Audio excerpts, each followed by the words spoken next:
The feared cowboy didn't answer right away when the woman asked him to marry her, but the man holding legal papers across the street suddenly stopped smiling. A church bell echoed across Cedar Bluff Valley as Sadie Brooks stood face to face with Wade Turner. Dust swirled around their boots. A wagon creaked past. Nobody spoke. Then, with dozens of townspeople watching, she asked the one question that made every conversation die at once. Across the road, a man tightened his grip on a stack of documents. Wade glanced at him, then back at her, and something in his expression changed. What did he see that nobody else noticed? If you enjoy heartfelt Western love stories with mystery and hope, tell us where you're watching from. The church bell rang one last time over Cedar Bluff Valley. People drifted out through the wooden doors, pulling on gloves and hats against the cool autumn breeze. The first yellow leaves had begun falling from the cottonwoods near the creek. Winter was still weeks away, but everyone could feel it coming. Men gathered near the hitching rail talking about cattle prices. Women exchanged recipes and news from neighboring ranches. Children chased each other through the dust until their mothers called them back. Sadie Brooks stood alone beside the church steps. She wore a simple brown dress she had sewn herself. A worn shawl rested across her shoulders. In one hand, she held a folded piece of paper. Her fingers had pressed it so tightly that the edges had begun to crease. Across the road stood the small land office, and beside it stood Vernon Pike. Even from a distance, Sadie recognized the papers tucked beneath his arm. Her stomach tightened. 3 days. That was all she had left before he made his move. A wagon rolled past, rattling over the uneven road. Dust drifted through the sunlight. Then Sadie started walking, not toward the boarding house where she rented a room, not toward the general store, toward Wade Turner. Conversations slowed. A few heads turned. Wade stood near the church gate, speaking with Sheriff Ben Harper. He was taller than most men in the valley, broad-shouldered beneath a weathered black coat. His hat cast a shadow across his face. People respected him. Some feared him. Most left him alone. Sadie stopped directly in front of him. Sheriff Harper looked between them and stepped back. For a moment, neither spoke. The valley seemed unusually quiet. Only the distant sound of horses shifting near the hitching rail remained. Wade studied her. His expression did not change. Sadie swallowed once. Then she lifted her chin. "Mr. Turner," she said. Several nearby conversations stopped completely. "I need you to marry me before sunset." The churchyard froze. A woman carrying a pie tin nearly dropped it. Someone coughed. A horse snorted near the fence. Nobody moved. Nobody spoke. Sadie could feel every eye in Cedar Bluff Valley fixed on her. Heat crept into her cheeks. Still, she didn't look away. Wade's gaze remained steady. He did not laugh. He did not ask if she was joking. He simply looked at her as though weighing something only he could see. Then movement across the road caught his attention. Vernon Pike. The land speculator had stepped away from the office porch. The legal papers were still in his hand. Sadie noticed him, and Wade noticed her noticing him. Something passed through his eyes. Not understanding. Recognition. Like he suddenly realized this had nothing to do with romance, and everything to do with survival. The wind lifted a strand of Sadie's hair across her face. She didn't brush it away. The silence stretched, long enough for the entire town to hold its breath. Finally, Wade spoke. "If you're asking me," he said quietly, "then you've already decided." Sadie blinked. She had prepared arguments, explanations, desperate reasons. None of them were needed. Wade nodded once. "Sunset works for me." A gasp moved through the crowd. The sound spread like a ripple across water. Sadie stood perfectly still. For the first time in weeks, her knees felt weak. Not because she was afraid, because someone had said yes. Across the street, Vernon Pike's smile disappeared. His jaw tightened. Wade saw that too. Without another word, he offered Sadie his arm. Not possessive, not romantic, simply certain. The kind of gesture that ended questions before they began. Slowly, Sadie placed her hand on his sleeve. The churchyard erupted into whispers, but neither of them listened. As they walked toward the church doors together, Vernon Pike remained standing alone across the road, watching.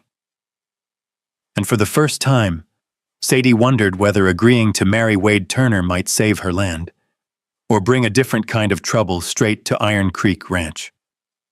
The autumn wind swept through Cedar Bluff Valley, and somewhere beyond the red cliffs, a storm was beginning to build.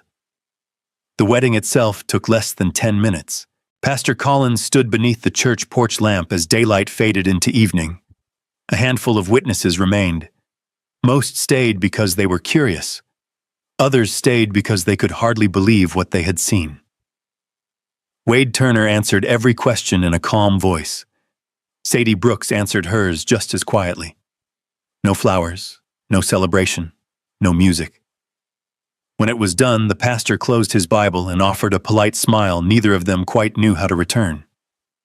By the time they left the church, the valley was already wrapped in twilight. Wade hitched his horse beside the wagon. "You ride?" he asked. Sadie nodded. "I do." Without another word, he handed her the reins to a chestnut mare. The gesture surprised her. Most men would have assumed otherwise. Most men were not Wade Turner. They rode north through the cooling evening air. The road wound between cottonwood trees and low stone ridges glowing orange beneath the last light of day. Neither spoke much. The silence wasn't uncomfortable. It simply existed, like the open land around them. Iron Creek Ranch appeared an hour later. Lanterns glowed from the bunkhouse windows. Smoke drifted from the cookhouse chimney. A few horses lifted their heads as the riders approached. Several ranch hands stopped what they were doing.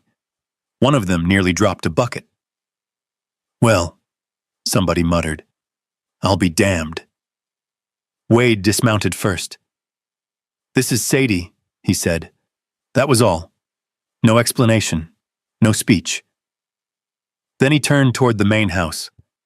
The others exchanged looks and followed. Inside, the ranch house was warm. A black stove ticked softly in the corner. A coffee pot sat on the back edge of the cook stove. A pair of muddy boots rested beside the door. Everything about the place felt practical. Nothing wasted. Nothing decorative. Wade carried her small suitcase upstairs. He stopped beside a room overlooking the east pasture. The bed was neatly made.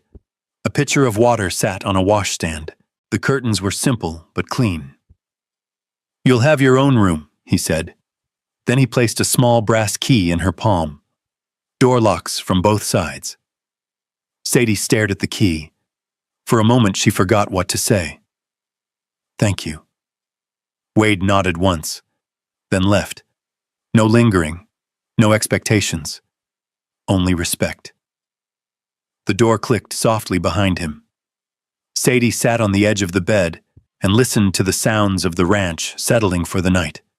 The distant whinny of horses, a screen door closing downstairs, men laughing somewhere outside. For the first time in weeks, nobody was trying to pressure her into signing anything. Nobody was threatening her future. Yet sleep did not come easily. The next morning arrived cold and clear. The smell of coffee drifted through the house before sunrise. Sadie came downstairs to find several ranch hands already eating breakfast. One of them glanced up. Another stared openly. Caleb Turner sat near the window. Younger than Wade by nearly 10 years, he shared the family resemblance but little of the quiet patience. His eyes followed her to the table. "You planning to stay long?" he asked. The room grew still. Sadie poured coffee into a chipped white mug. "I suppose that depends." "On what?" She took a sip. "Whether anybody gives me a reason not to." A few men hid smiles behind their cups. Caleb returned to his eggs. The conversation ended there. Days passed. Then a week, Sadie began noticing things. The feed ledger in the tack room didn't match the amount of grain actually being delivered. 3 invoices from the general store had been recorded twice. 1 supplier had been overpaid. Nobody had caught it. Until she did, she spent an evening at the dining table with a pencil stub and a stack of receipts. When Wade came inside after dark, she slid the corrected figures across the table. He studied them, then looked at her. "You checked all this?" "Yes." "You didn't have to." "No," she said, "but somebody should have." The corner of his mouth moved slightly. Not quite a smile, but close. A few days later, she noticed a mare standing alone near the east fence. The animal barely touched her feed. Others assumed it was stubbornness. Sadie knelt beside the horse and watched for nearly 10 minutes. The next morning, she asked Wade to bring the veterinarian from town. The mare was treated before the illness became serious. Word spread quickly through the ranch. Men who had barely spoken to her before now tipped their hats when passing. Even Caleb seemed less eager to challenge everything she did. Meanwhile, Cedar Bluff Valley continued talking. Inside the general store, outside the church, at every supper table, people whispered that Sadie had trapped Wade into marriage. Others claimed she only wanted his ranch. Martha Reed heard most of it first. When Sadie stopped by the boarding house to collect the last of her belongings, Martha handed her a small cloth bundle, fresh biscuits, apple preserves, and a folded note. "Pay no attention to people with too much free time," Martha said. Sadie smiled. "I'll try." But the rumors still found their way back. They always did. One evening near the end of October, Wade returned late from checking fence lines along the creek. The moon hung low over the valley. Most of the ranch was asleep. As he crossed the barnyard, something moved inside the equipment shed. A shadow. Quick. Deliberate. Wade stepped forward. The figure bolted through the rear door and disappeared into the darkness beyond the corrals. By the time he reached the fence line, whoever it was had vanished. The only thing left behind was a torn scrap of paper lying near a feed barrel. Wade picked it up. Moonlight caught the ink. His eyes narrowed. It wasn't a receipt. It wasn't a bill. It was part of a legal document. And across the top edge, barely visible beneath the tear, was a familiar name. Sadie Brooks. Wade folded the paper and slipped it into his coat pocket. Then he looked toward the dark silhouette of the ranch house, toward the window where a faint light still burned in Sadie's room. The storm beyond the red cliffs was getting closer, and for the first time since the wedding, Wade began to wonder just how far Vernon Pike was willing to go. 3 days later, the answer arrived in the form of an official notice nailed to the post outside the land office. A public hearing had been scheduled. Vernon Pike was challenging Sadie Brooks's ownership of the creek property. By noon, half the valley had heard the news. By sunset, everyone had an opinion. The hearing took place inside the church hall on a gray morning with low clouds hanging over Cedar Bluff Valley. Ranchers filled the benches. Farmers stood along the walls. Sheriff Ben Harper remained near the back with his arms folded. Vernon arrived carrying a leather case full of documents. Sadie arrived carrying nothing. That alone made people nervous. When Vernon stood, he presented maps, surveys, and ownership records bearing official stamps. His voice carried easily through the room. According to his papers, the creek land belonged to his company. According to his papers, Sadie had no legal claim at all. Several people nodded. The documents looked convincing. When it was Sadie's turn, she remained seated for a moment. Then she stood. "I'd rather show you." The room grew quiet. An hour later, nearly the entire hearing had moved to the property itself. The land stretched along a narrow creek bordered by cottonwoods, whose leaves had turned gold. Water moved slowly over smooth stones. Beyond it rose the red cliffs that gave the valley its name. Vernon looked annoyed. Wade looked curious. Sadie dismounted first. Without rushing, she walked toward an old cedar fence post leaning near the water. Most people would have missed the markings. She didn't. Her fingers brushed across numbers carved years earlier. "Livestock records," she said. A few ranchers stepped closer. The carvings matched dates from long before Vernon claimed ownership. Then she led them farther downstream. She pointed out survey markers hidden beneath grass and brush. Old boundary stakes. Pieces of iron driven deep into the ground decades ago. Evidence that had never appeared on Vernon's maps. The crowd began murmuring. Finally, she stopped beside a shallow ditch nearly swallowed by weeds. It carried water from the creek. Nobody said anything. She knelt and brushed dirt away with her hand. The outline became visible. An irrigation channel. Old. Forgotten. Real. Wade watched silently. The more Sadie spoke, the more the land seemed to answer her. Not from memory, from familiarity. Like someone who had walked every acre for years. Even Vernon appeared less certain now. By late afternoon, the mood had shifted. People who arrived expecting Sadie to fail were no longer looking at her the same way. As the crowd dispersed, Wade remained behind. The sun was setting beyond the cliffs when they started back toward Iron Creek Ranch. For most of the ride, neither spoke. Then Wade finally broke the silence. "Who taught you all this?" Sadie kept her eyes on the trail ahead. For several moments, only the sound of hooves filled the air. "The people who raised me." Wade waited. They knew every inch of that property. A cold breeze moved through the cottonwoods. Sadie's hands tightened slightly on the reins. They didn't die by accident. Wade turned toward her. She kept looking forward. "Someone wanted that land," she said quietly. The fading sunlight caught the edge of her face. "And I think they got what they wanted." Neither spoke again until the ranch came into view, but the question remained between them. Not whether Vernon Pike wanted the property. That much was obvious now. The question was how long he had wanted it, and what he might have already done to get it. Far above the valley, thunder rolled beyond the red cliffs. This time, everyone could hear the storm coming. The weather changed quickly after the hearing. Cold winds swept down from the mountains. Ranchers hurried to stack firewood and repair fences before winter settled into Cedar Bluff Valley. But the weather was not the only thing changing. People who had quietly supported Vernon Pike began avoiding him in public. Questions were spreading. Questions Vernon did not like. 2 days after the hearing, a witness who had promised to testify suddenly left town. No note. No explanation. Just an empty room above the general store and a bed that had not been slept in. 3 days later, a second witness failed to appear.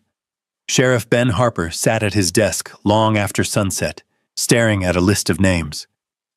Nothing about it felt right. At Iron Creek Ranch, Wade noticed it too. The pressure was growing.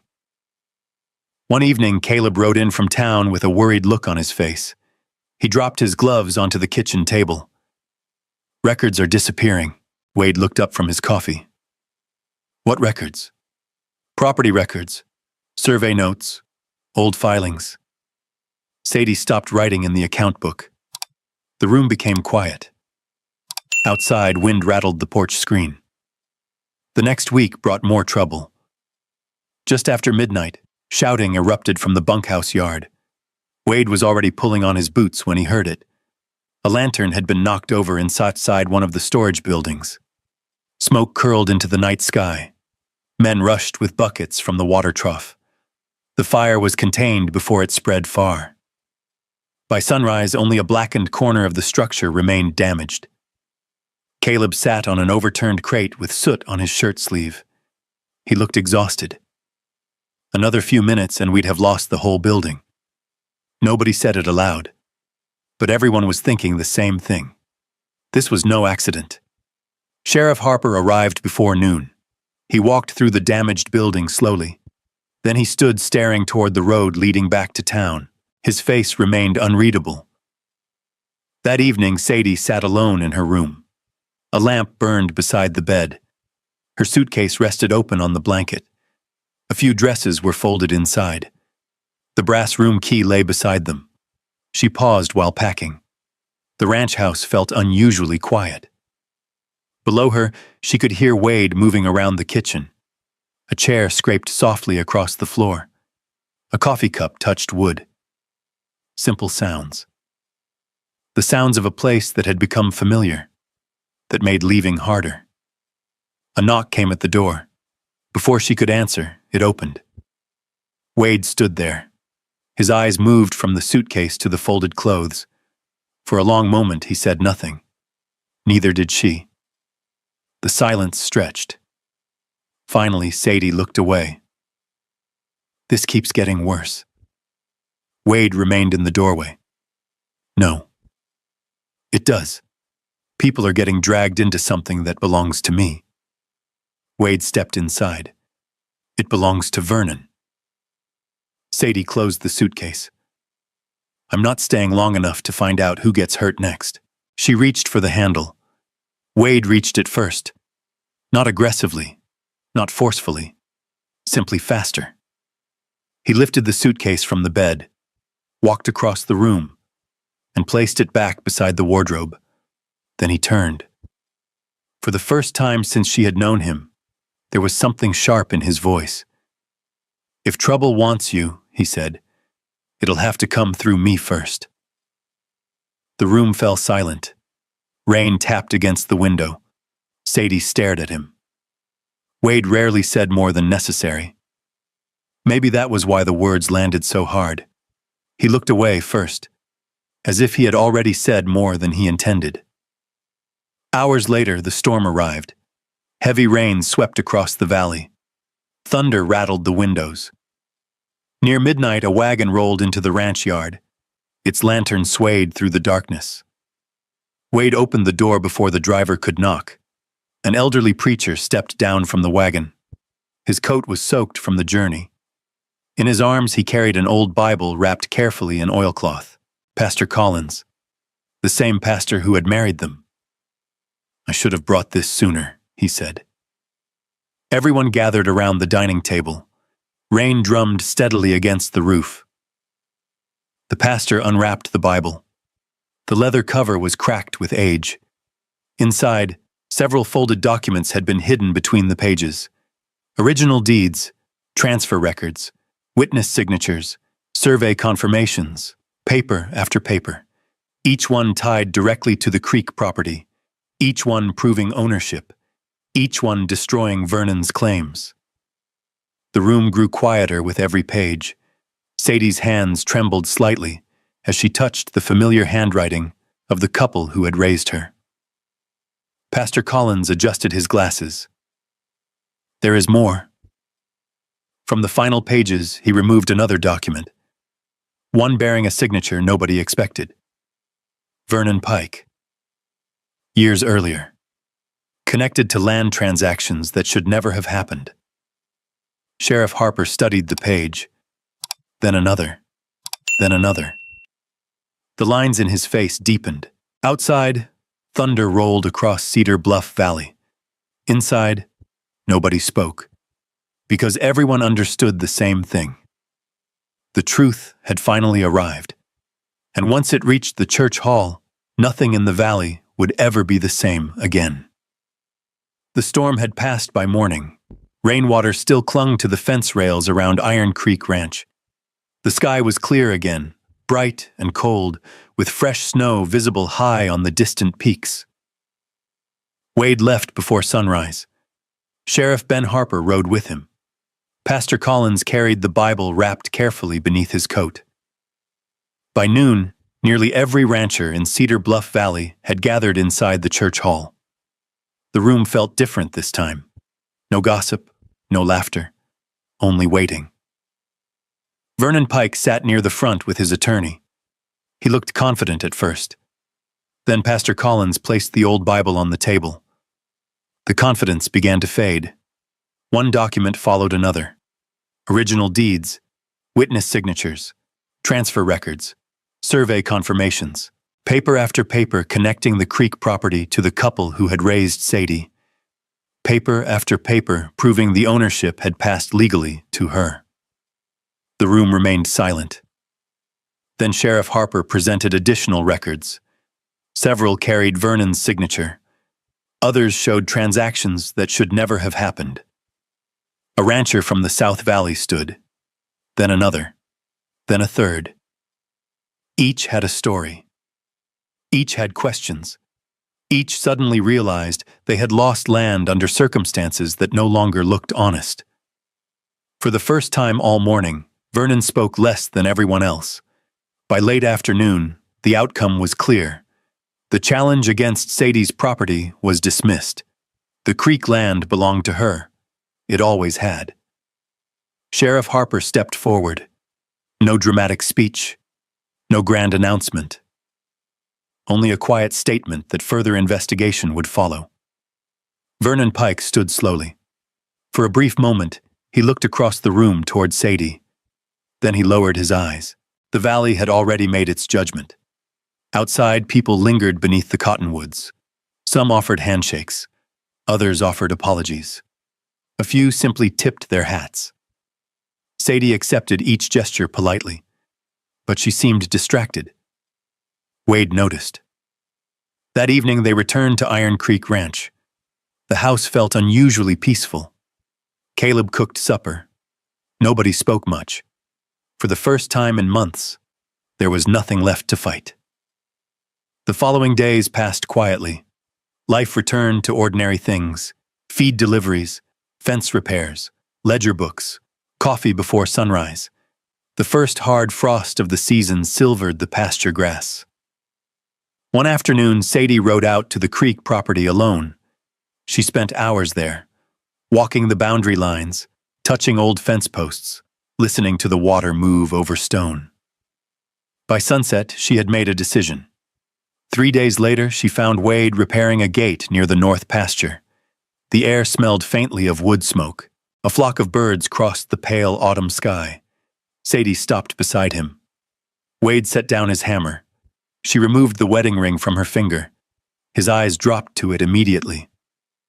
"The land is safe now," she said. He didn't answer. "The agreement is finished."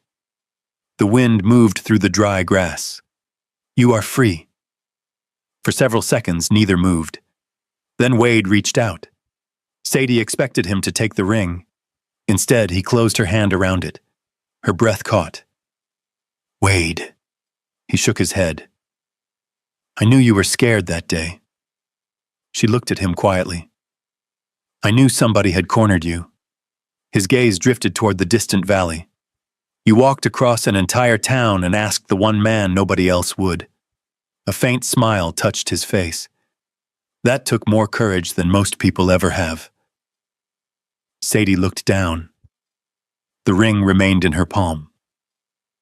"I thought you were looking for protection," Wade said. His voice softened. "Turns out I was the one looking for a reason to stop living alone." The gate stood forgotten between them. Somewhere nearby, a horse stamped softly in the pasture.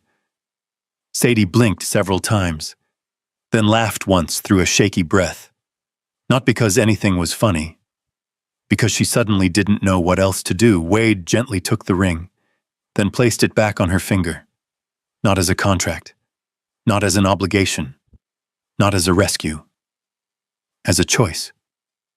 Months later, winter gave way to spring. The Creek property thrived. New fencing followed the water. Fresh grass covered the lower fields. Iron Creek Ranch expanded its cattle operation. Business improved. Life moved forward. One morning just after sunrise, Wade and Sadie rode side by side along a ridge overlooking Cedar Bluff Valley. Golden light spread across the red cliffs. Below them, smoke rose from chimneys. Wagons rolled along familiar roads.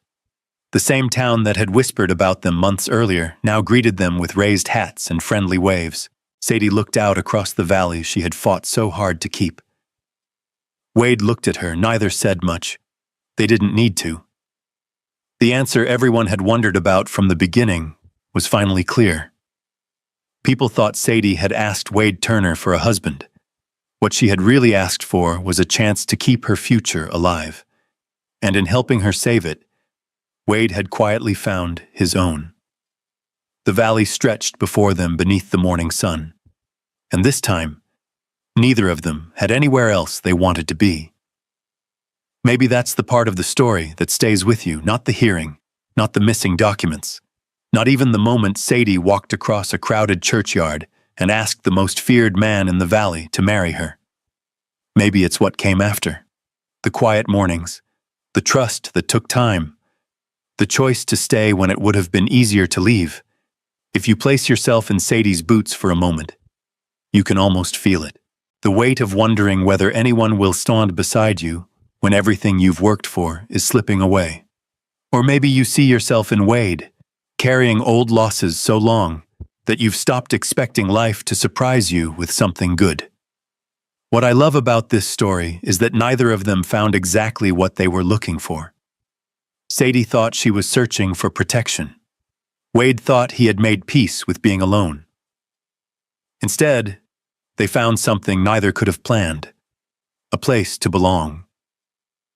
Sometimes healing doesn't arrive all at once.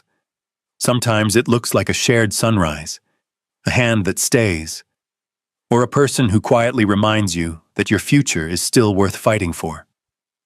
I'd love to know your thoughts. If you had been standing in that churchyard on the day Sadie made her request, what would you have expected to happen? And if stories like this bring you a little comfort, a little hope, or simply a quiet place to rest for a while, I hope you'll join us again. There are many more heartfelt journeys, hidden truths, and unforgettable people waiting just beyond the next trail.